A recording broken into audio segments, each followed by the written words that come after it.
কলকলার হরফ কয়টি? কফ তো বা জিম দাল। কলকলার বিষয়টা আমি বিস্তারিতভাবে আমি বুঝাই দিই, কেমন? কালকে ভুলে যান ইনশাল্লাহ। ইনশাল্লাহ কয় ইনশাল্লাহ বলে ধরা খাইছে। তো সর্বপ্রথম যে বিষয়টা আসবে যে কলকলা অর্থ কি বলেন?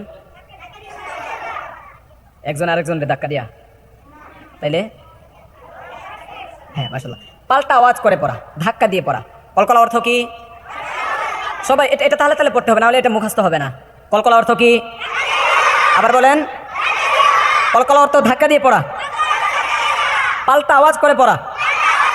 আবার বলেন। কলকলা অর্থ কি? মনে থাকবে ইনশাআল্লাহ। দ্বিতীয় নাম্বার বিষয় আসবে কলকলার হরফ কয়টি? আবার বলেন। কলকলার হরফ 5টি। এও নুরানি না কয়দিন আগে পড়ে আইছেন, কাল কি ভুলে গেছেন নাকি? তাহলে পড়েন, বলেন কলকলার হরফ 5টি। মজা নিয়ে পড়েন, আবার বলেন। কলকলার হরফ কয়টি? কফ তো বা জিম দাল। এমনি এমনি এমনি এমনি, কফ তো বা জিম দাল। হাত আর একটু উপরে উঠায়া বলেন, আবার বলেন। কলকলার হরফ কয়টি? কি কি? 2 নম্বর বিষয় গেল। এই 5টা হরফের মধ্যে যখন যজম আসবে কলকলা করে পড়তে হবে। এখন আসেন, কলকলার প্রকার কয়টি? কয়টি? আপনারা এখানে স্টুডেন্ট আছেন 300-এর উপরে, এক থেকে যদি এক একজন এক একটা কোন একটা না একটা তো লাগবেই নাকি? এমন প্রিপারেশন নিয়ে নি 1টা 2টা 5টা 6টা করে যাইতেছে। আজকে শিখবো, মনে রাখবো ইনশাআল্লাহ 3টি। কলকলার প্রকার 4টি। কয়টি? 3টি। কয়টি? আসলেই 3টি। কয়টি? কলকলা কয় প্রকার? সবাই বলেন। কলকলা 3 প্রকার। আবার বলেন। কলকলার হরফ কয়টি জানি বললাম? প্রকার পেছ লাগানো যাবে নাকি? 2টা প্রশ্ন আলাদা। কলকলার হরফ কয়টি? কলকলা অর্থ কি? কলকলা অর্থ কি? কি কি বললো? 5টি। কলকলার অর্থ 5টি। আচ্ছা ধরেন, কলকলা অর্থ কি? ধাক্কা দিয়ে পড়া, পাল্টা আওয়াজ করে পড়া। কলকলার হরফ কয়টি? ওই যে বলছি এখন শিখাই দেবো, এই জন্য বারবার রিপিট করতে হচ্ছে। কলকলার প্রকার কয়টি? কলকলা কয় প্রকার? হাত উঠাইয়া কলকলা কয় প্রকার?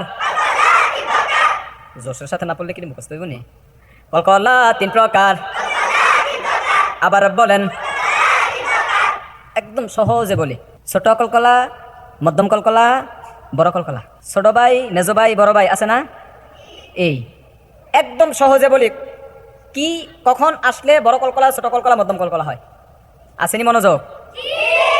বড় কলকলা কাকে বলে?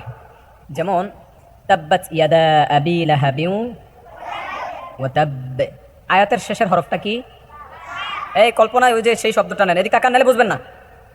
ওই হুজুর বার করাবো নাকি? হ্যাঁ, আয়াতের শেষের হরফ, হরফটার নাম কি? বা কিসের হরফ? কলকলার হরফ। বায়ের ওপরে কি? তাসদীদ। কি? তাসদীদ। এটাই বড় কলকলা। তাহলে এটা সাজায়া কিভাবে বলবে যে আয়াতের শেষের হরফ কলকলার হরফ, আয়াতের শেষের হরফ। আবার বলেন। দেখেন যেটা বলতেছি ওটা ওই শব্দের শেষে আছে কিনা, তাহলে দেখবেন ওইটা চিন্তা করবেন আর মুখে বলবেন, 2টা একসাথে হইলে খুব সহজ হয়ে যাবে। আয়াতের শেষের হরফ কলকলার হরফ, তার উপরে তাসদীদ। এটা কি কলকলা? বড় কলকলা। কি কলকলা? তাহলে যদি কেউ জিজ্ঞাসা করে এই বড় কলকলা কাকে বলে, বলবা, আমি একবার বলে দিচ্ছি তারপর তোমরা আবার বলবা। আয়াতের শেষের হরফ কলকলার হরফ এবং তার উপরে তাসদীদ। বলেন কি বললাম? মাঝখান দিয়ে একজনকে জিজ্ঞাসা করলে পারবেন নাকি? আর 2বার পড়েন, তারপর জিজ্ঞাসা করবো আমি 2-1 রে। আমি একবার বলে দিচ্ছি, তারপর আপনারা 2বার বলবেন। আয়াত যেন তাব্বাত ইয়াদা আবি লাহাবিউ ওয়া তাব্ব, ওয়া তাব্ব এর শেষের হরফ, আয়াতের শেষের হরফ বা হচ্ছে কলকলার হরফ এবং তার উপরে তাসদীদ। আয়াতের শেষের হরফ কলকলার হরফ এবং তার উপরে তাসদীদ, এটা বড় কলকলা। বলেন, 2বার বলেন।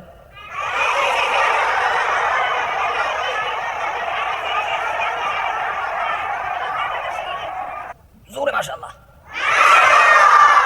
এখন বড় কলকলা যে বুঝলো, মেঝো কলকলা তার কাছে পান্তাবাদ। কি বাত? সব কথা সেম রেখে একটা শব্দ চেঞ্জ হবে। যেমন মেঝো কলকলা কাকে বলে? সেম আয়াতের শেষের হরফ কলকলার হরফ, তার উপরে জজম।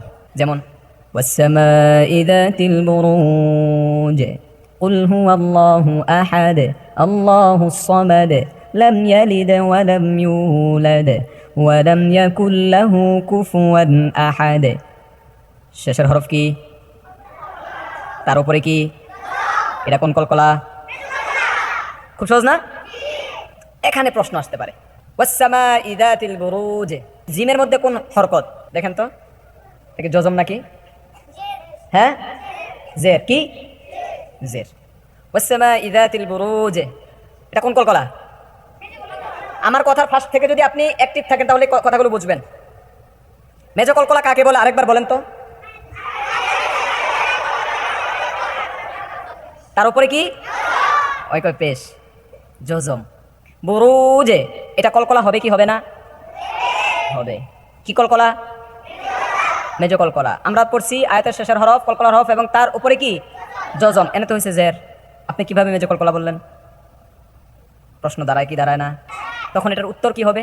উত্তর দিবেন যে যদিও এটা দেখা যায় যে এটা জের, কিন্তু ওয়াকফ করার কারণে এই জেরটা জজম হয়ে গেছে। এখন ক্লিয়ার? আলহামদুলিল্লাহি রাব্বিল আলামিন আসলে কি? আলামি না, আলামি ওয়াকফের কারণে কি হয়ে গেছে? জজম হয়ে গেছে। এখন ক্লিয়ার না ভেজাল আছে? নাই, আলহামদুলিল্লাহ। এই জজমটা লুকাইতে হোক বা প্রকাশ্যে হোক, যেমন কুল হুয়াল্লাহু আহাদ আল্লাহুস সামাদ লাম ইয়ালিদ ওয়া লাম ইউলাদ, কুল হুয়াল্লাহু আহাদুন আল্লাহুস সামাদু লাম ইয়ালিদ। এই যে লাম ইয়ালিদ ওয়া লাম ইউলাদ, এই দুইটা দালের কলকলা, আয়াতের শেষের হরফ কলকলার হরফ আসছে এবং তার উপরে কি আসছে? জজম আসছে।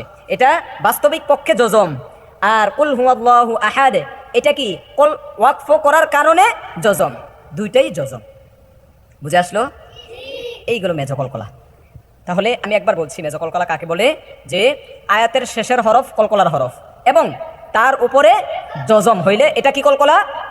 মেজো কলকলা। এখন বলেন তো মেজো কলকলা কাকে বলে?